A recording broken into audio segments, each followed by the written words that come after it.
በምንኩስና ስም የተጠቀለለው አሸባሪነት ህዝብ በሚወደውና በሚያምነው መልኩ እያጠመዱ ለሀገሩ እና ለራሱ ጥፋት እንዲተጋ የሚቀሰቅሱ አሸባሪዎች ሲታዩ ግን መነኩሴዎች። የኢትዮጵያ ሀገራዊ የምክክር ኮሚሽን በየካቲት ወር 2014 ዓ.ም በአዋጅ ቁጥር 1265 ህዝባር 2014 ሲቋቋም በጦርነትና በማህበራዊ መከራ ለደቀቀችው ሀገር መከራ ማራዘሚያ ለአገዛዙ ስልጣን ጠባቂ ሆኖ ነው ይላሉ እነዚህ በምንኩስና ስም ተጠቅልለው ህዝብን እያታለሉ ያሉ ሀገር አፍራሽ መነኩሴዎች የጻፉት ጽሑፋቸው። የኮሚሽኑ ዋና ዓላማና ተልዕኮ ስር የሰደዱ የታሪክ የፖለቲካና የማህበረሰብ ጥልቆችን በውይይት መፍታት፣ በዋና ዋና አገራዊ ጉዳዮች ላይ የጋራ መግባባትን ማምጣትና ዘላቂ ሰላምን ማስፈን የሚመስል ቢሆንም ሂደቱ ከህዝቡ እውነተኛ ፍላጎትና ሰቆቃ ጋር ፈጽሞ የራቀ ነው። ይህ ጉባኤ በአገዛዙ ዘንድ ለሀገሪቱ የመጨረሻዋ የድህነት በር ተደርጎ ቢደሰኮርም በተግባር ግን በጠቅላይ ሚኒስትር አብይ አህመድ የሚመራው መንግስት ስልጣኑን ለማራዘም ዓለም አቀፍ ዲፕሎማሲያዊና ፋይናንሻዊ ጫናዎችን ለማለፍና የራሱን ስልታዊ የበላይነት ለማረጋገጥ የሚጠቀምበት የፖለቲካ ቁማርና የስሙላ የፕሮፓጋንዳ መሳሪያ ነው ይላሉ እኒህ መነኩሴ መሳይ አሸባሪ። ዛሬ ኢትዮጵያ የምክክር ኮሚሽኑ በድራማ በሚያቀርበው ትረካና መሬት ላይ ባለው እጅግ አስፈሪ ነባራዊ እውነታ መካከል ሴራና የህዝብ ንቀት ፍንትው ብለው ገነው ይታያሉ። አሁን ባለው ነባራዊ ሁኔታ መንግስት የምክክር ኮሚሽኑን ገለልተኛነት ከድብብቆሽ አውጥቶ ይፋዊን በማጉላትና የጉባኤውን ስውር ተልዕኮ በመግለጥ ለህዝብ ያውና ምን ታመጣላችሁ በሚል ፈሊጥ ሂደቱን የራሱን ፍላጎት የሚያስፈጽሙ ሰዎችን ብቻ መርጦ የሚያሳትፍበት የካድሬዎች ስብሰባ አድርጎታል። እውነተኛና አሳታፊ ምክክር ሲባል ወይም ሊባል የሚችለው የችግሩ ባለቤቶችና ትክክለኛ ህዝብ ድምፅ የሆኑ አካላት ሲካተቱበት ብቻ ነበር ይላሉ ይህ መነኩሴ መሳይ አሸባሪ።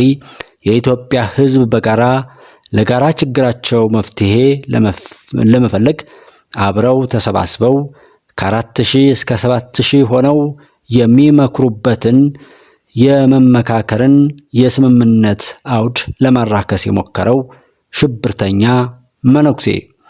ነገር ግን የዚህ ጉባኤ የሐሳዊነት ዋናው ማሳያ በግጭትና በጦርነት ማዕበል ውስጥ የሚገኙት የሰሜኑ የሀገሪቱ ክፍል ህዝቦች በዚህ የምክክር ሂደት ውስጥ በአግባቡ አለመካተታቸው ነው።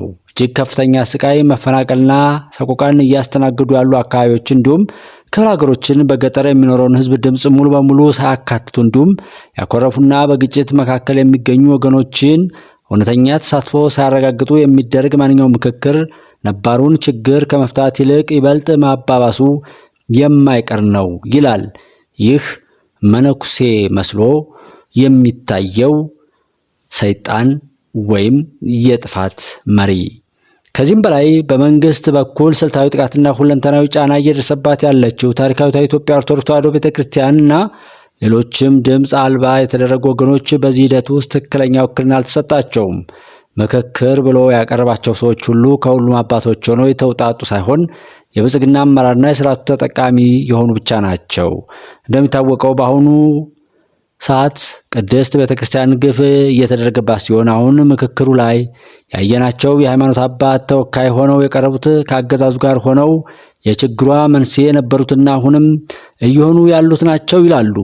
ህዝብን ከህዝብ በማባላት ወይም ለማባላት ሲሰሩ የኖሩትና እየሰሩ ያሉት በተቀደሰው ምንኩስናና ጵጵስና ስም ተጠቅልለው በየገዳማቱ የተወሸቁ ሽብርተኛ መነኩሴ መሳይ አውሬዎች።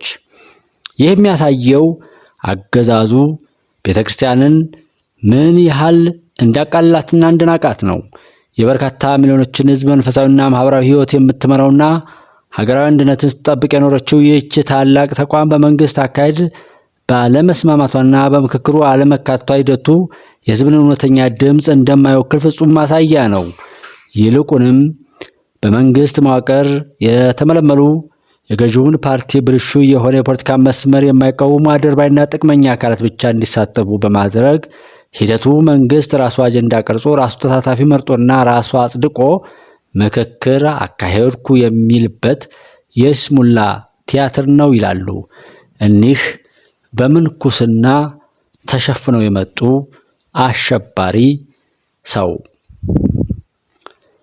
ይህ የማስመሰል የፖለቲካ ድራማ የሚካሄደው ደግሞ አገሪቱ በታሪኳ አይታው በማታውቀው እጅግ አስከፊ የጦርነትና የውድመት አዙሪት ውስጥ እያለች መሆኑ እጅግ ያሳዝናል።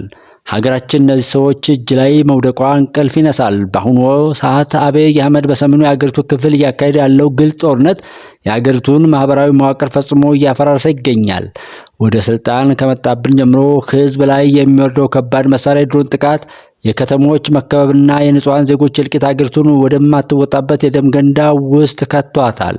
መንግስት በአንድ በኩል በአዲስ አበባ አዳራሾች ውስጥ የሰላምና የምክክር ፕሮፓጋንዳ እየሰበከ፣ በሌላ በኩል ግን በሰሜኑ የሀገሪቱ ክፍል በገዛ ህዝቡ ላይ ዘመናዊ የጦር መሳሪያዎችና ያለ የሌለ ኃይሉን አሰማርቶ የጥፋት እልቂት እያዘነበ ግብዝነቱና ህዝብ መናቁን ቁልጭ አድርጎ እያሳየን ነው እያሉ የእልቂት አዋጅን ያውጃሉ። እኒህ በምንኩስና ስም ተሸፍነው ያሉ አሸባሪ የኦርቶዶክስ ጠላት ሰው ዛሬ ኢትዮጵያ ሙሉ በሙሉ አቅጣጫዋን የሳተችና በከፍተኛ ስጋትና ምስቅልቅል ውስጥ ያለች ሀገር ሆናለች። ትክክለኛ ቢሆን የጉባኤው ምክክር ዋና ትኩረት መሆን የሚገባው የዜጎች መፈናቀል፣ የኢኮኖሚ ውድቀት፣ የጸጥታ እጦትና የሰብአዊ መብት ጥሰቶች መሆን ነበረባቸው። ይሁን እንጂ ሂደቱ ከህዝቡ እውነተኛ ስቃይ ይልቅ ከላይ የታዘዙና የፖለቲካ አጀንዳዎችን በማስፈጸም ላይ ብቻ የተመሰረተ ነው። ህዝቡ በነጻነት ሀሳቡን የሚገልጽበት፣ ያለ ስጋት የሚወያይበት፣ ትክክለኛ ምህዳር ሳይዘጋጅ የሚደረግ የውሸት ውይይትና ፍሬ ቢስና ጊዜና ገንዘብን ማባከን ብቻ ነው። ጉባኤውን አገዛዙ ለፕሮፓጋንዳ እንዳይጠቀምበት ህዝብ ነቅቷል። ስለዚህ ገንዘብን ማባከን ብቻ ይሆናል ትርፉ። በአንድ በኩል የኢኮኖሚ ውድቀትና የኑሮ ውድነቱ ህዝቡ ለከፋ ረሃብና ስደት ዳርጎታል። በሌላ በኩል ደግሞ የህግ በላይነት ሙሉ በሙሉ በመጥፋቱ ምክንያት እገታ፣ ግድያና ዘረፋ ዕለት ተዕለት ክስተቶች ሆነዋል ይላሉ። ጥፋትን ለማባባስና ለጥፋት ፊት አውራሪ ለመሆን በተቀደሰችዋ ቅድስት የኦርቶዶክስ ቤተክርስቲያን ውስጥ በምንኩስና ስም ተጠቅለው ነውርን ሲዘሩ ከኖሩት ውስጥ አሁንም እየዘሩና የህዝብን እልቂት ከሚያባብሱት ሰው መካከል በምንኩስና ስም ተሸፍነው የሚታዩት አሸባሪ የሚናገሩት ነው።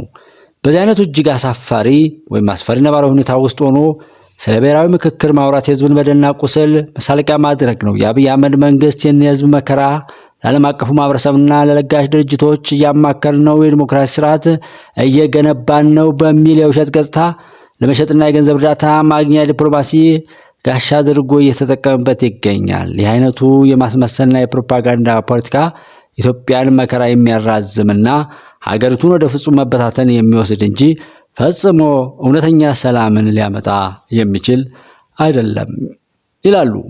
ስርዓተ ግንዘት ተፈጽሞላቸው፣ ስርዓተ ፍታት ተፈጽሞላቸው ስጋዊ ህይወትን ትተው ለሰማያዊ ህይወት የሚዘጋጁ ጀግኖች፣ የጸሎት አባቶች፣ የፈጣሪ አገልጋዮች፣ ለህዝብ ምህረት ሊያመጡ የሚሰሩ መነኮሳት በሚጠሩበት እነሱ የለበሱትን ቁብስናና ምንኩስናን ለብሰው የሚታዩት እኒህ የጥፋት መሪ ጠብ ደጋሽ የኢትዮጵያ ታሪካዊ ጠላቶች ወኪል የሆኑት አሸባሪ መነኩሴ መሳይ ሰው የምክክር ኮሚሽኑ አካሄድ የብልጽግናን ስርዓት ስህተቶች ለማስመሰል የሚያገለግል ጊዜያዊ መዋቅር ከመሆን የዘለለ ትርጉም የለውም። የችግሩ ዋና ምንጭና ፈጣሪ የሆነው ገዢው አካል ራሱን እንደ መፍትሄ አቅራቢ አድርጎ ለመሳል የሚጫወተው አደገኛ የቁማር ጨዋታ ኢትዮጵያን ቁስል ይበልጥ እያመረቀዘው ይገኛል። የህፃን ልጅ አይነት አኩኩሉ ጨዋታ ሀገሪቱን ይበልጥ የሚጎዳ አደገኛ ፕሮፓጋንዳ ነው። ሀገሪቱ የምትፈልገው እውነተኛና ገለልተኛ የሆነ የሁሉም ኢትዮጵያውያን ድምፅ በእኩልነት የሚሰማበት ሁሉን ባለድርሻ አካላት ያካተተ ብሔራዊ ሰላም ውይይት እንጂ የአንድ ወገንን ጠባብ ፖለቲካዊ ፍላጎት የሚያስፈጽም ሂደት አይደለም ይላል። ይህ ብዙ የኢትዮጵያ ጠላቶች ሲያወሩት የነበሩትን ነገር ደግሞ የሚያስተጋባው የገደል ማሚቶና የጥፋት አዋጅ ባለቤት የሆነው በምንኩስና ስም ተሸፍኖ የምናየው የጥፋት ሰይጣን። እውነተኛ መረጋጋትና ሰላም ሊመጣ የሚችለው የሰራዊ ባለጊዜነት ፖለቲካው ቆሞ በጦርነት ውስጥ ያሉ የተበደሉ በአገዛዙ ስልታዊ ዘር ማጥፋት የታወጀባቸው ህዝቦች እውነተኛ ወኪሎችና የመከራው ገፈት ቀማሽ የሆኑ ኦርቶዶክስ ተዋሕዶ ቤተክርስቲያን ያሉ ታሪካዊ ተቋማትና በአጠቃላይ በግጭት ውስጥ ያሉ አካባቢዎችን ፍትሐዊ ውክልና ያካትተው እውነተኛ መድረክ ሲፈጠር ብቻ ነው። በኢትዮጵያውያን ባህልና ወግ ስርዓተ መሰረት የተጣሉ ሰዎችን ሽማግሌዎች ሲያስታርቁ የበደለው ክሶ የተበደለው ተክሶ ከሁሉም ጎራ ቀርበው ጥፋት በማየቱና በመርመር ዳግመኛ ጥፋት እንዳይፈጠሩ ወይም እንዳይፈጥሩ ሁለቱን አካላት አስማምተው ነው። ጥፋት የተገኘበት ድጋሜ ጥፋት እንዳያጠፋ የተበደለውም እንዳይበቀል በመካከላቸው የስምምነትና የቃል ኪዳን ህግ ያስቀምጣሉ ይላል። ህግን ሊያረክስ የመጣው በምንኩስና ስም ተጠቅሎ ያለው ሰይጣን። የምክክር ኮሚሽኑም እውነተኛ ቢሆን ኑሮ የሀገሪቱን ችግሮች በጥልቅ መርምሮ ሁሉን አካታች በሆነና የፖለቲካ ወገንተኝነቱን ጥቅምን አስወግዶ ለህዝብ እርቅና ሰላም እንዲፈጠር አድርገው ነበር። በመጀመሪያ ደረጃ የሰላም ጉባኤ የሚካሄደው ህዝብ የሚያነሳውን ጥያቄ ለማስመለስ ነው። ሆኖም ግን ኮሚሽኑ ከአገዛዙ ጋር ሆኖ የመንግስትን ቀጣይ ዙፋን መጽናትና የስልጣን መራዘምን እያበረታታ እያገዘ ነው። ትክክለኛ ህዝብ ውክልና ሳይኖራቸው የአገሪቱ ከፍተኛና አንገብጋቢ ጉዳዮችን ከአገዛዙ ጎን ሆነው ለአገዛዙ እየፈጸሙ ነው። አሁን እየተካሄደ ያለው የምክክር ኮሚሽን ሂደት የኢትዮጵያን ህዝብ መከራ የሚያባብስና ታሪካዊ ተጠያቂነትን የሚያስከትል የመንግስት ስልታዊ ሴራ ነው። በዚህ ጉባኤ ውስጥ የሚሳተፉ ሁሉ በቀጣዩ የሚመጣው ስርዓትም ይሁን የህዝብን ግፍ በሚመረምረው በእግዚአብሔር ዘንድ ከፍርድ አያመልጡም። በመጨረሻም መልእክቴም በጀግኖችና በተመረጡ ልጆቿ ኢትዮጵያ መነሳቷ ግድ ነው፣ አይቀርም። ሁላችንም አንድ ሆነን ሀገርን ከገባችበት አዘቅት ውስጥ ለማውጣት በጽኑ እምነትና ጽናት ልንነሳ ግድ ይለናል። ኢትዮጵያውያን ሆይ የቀድሞ ታሪክን ለማወደስ ብቻ ይልቅም ታሪክንም እንስራና በነገ ትውልዶች እንዝከር። በሴራ ሰላም አይመጣም፣ በአፍራሾችም ሀገር አይገነባም። ድል ለኢትዮጵያ፣ ድል ለቤተክርስቲያን። ቆሞስ አባ ጳውሊ የሚለው በምንኩስና ስም ተሸፍኖ የመጣው የጥፋት ፊት አውራሪ እጅግ የተረገመ የተቀደሰችዋን ቤተክርስቲያን ሲያረክስ የኖረና እያረከሰ ያለው አሸባሪ መነኩሴ ነው። እናንተስ ምን ትላላችሁ? መንግስትስ ምን ይላል? ኦርቶዶክስስ ምን ትላለች? ሁሉም ራሱን ይጠይቅ፣ ለመፍትሄውም ይስራ።